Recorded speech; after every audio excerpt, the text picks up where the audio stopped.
उन्होंने बोला fridge fridge हमने भेज दिया है, अभी आता ये पड़ा हुआ है। सबने बोला कि अभी इसको रहने दो, अभी देखने के लिए आ रहे हैं सर। पूरे तरीके से डैमेज हो गया सर। कूलर बिल्कुल न्यू था, टीवी थी, कलर टीवी थी, लैपटॉप थे बच्चों के। देखिए तहसीलदार साहब के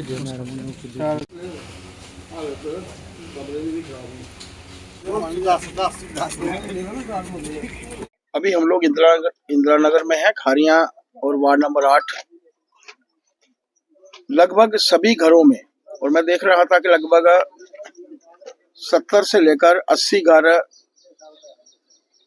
मेन रोड से लेकर और नीचे तक जो है, शमशान घाट से भी नीचे एक मोहल्ला पड़ता है, उस मोहल्ले में लगभग टोटल मिला के 70 घर हैं जिनमें पानी गया है। कुछ कम नुकसान, लेकिन कुछ घर ऐसे हैं बहुत नुकसान हुआ है। कुछ घर तो ऐसे हैं कि जहां पर एक आध बार तेज धूप लगने के बाद शायद वो गिर जाएंगे। इसलिए आज एसडीएम साहब से मैंने बात की थी सुबह, और कंसर्न अभी तहसीलदार, नायब तहसीलदार, इन सब के भी ध्यान में हम लोगों ने लाया है कि विषय गंभीर है।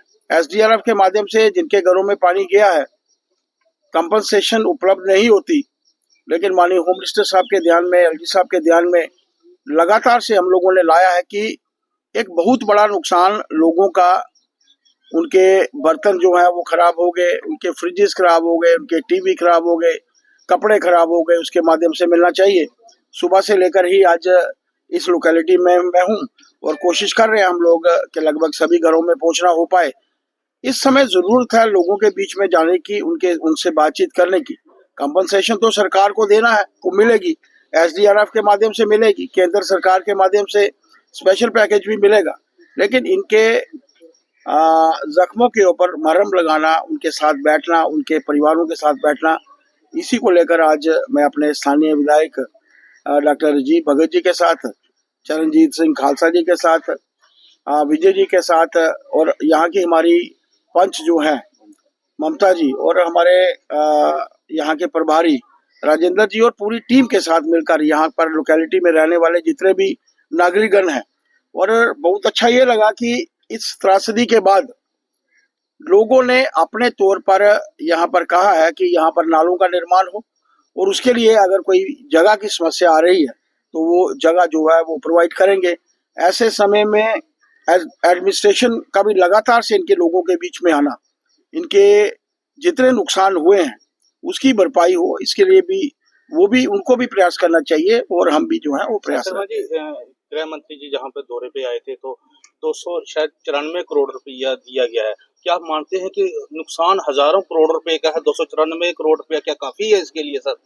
ऐसा है कि प्रधानमंत्री जी, माननीय होम मिनिस्टर साहब ने जब वो आए थे, एक बैठक हमारी भी हुई थी,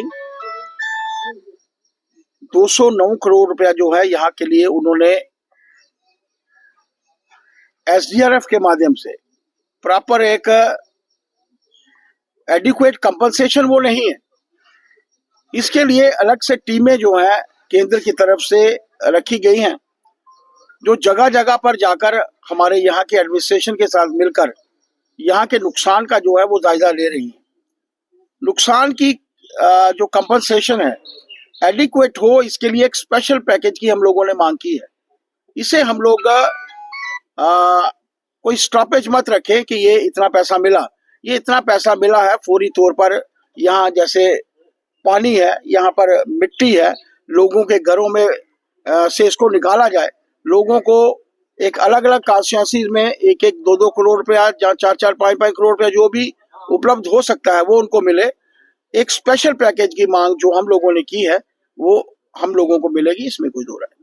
सर बहुत भयानक मंजर है जिसकी गवाही आज भी ये दीवारें, जमीनें, घर आज भी गवाही दे रहे हैं। आज भी हमारे पास बहुत सारे बीजेपी ऑफिशियल्स आए हुए हैं, विजिट कर रहे हैं। वो हालात सर इस वक्त सिर्फ मैं ये कह सकती हूँ कि लोग इतनी होश में आ गए हैं कि हम जिंदा हैं एटलीस्ट, क्योंकि जब आप खुद समझो कि मौत जब साक्षात दिखे वो भी पानी के रूप में, तब इंसान सोचता है कि हम बच जाएं, माल बाद में देख लेंगे। तो इस वजह से अभी तक तो जान का कोई नुकसान नहीं, लेकिन माल किसी का नहीं बचा।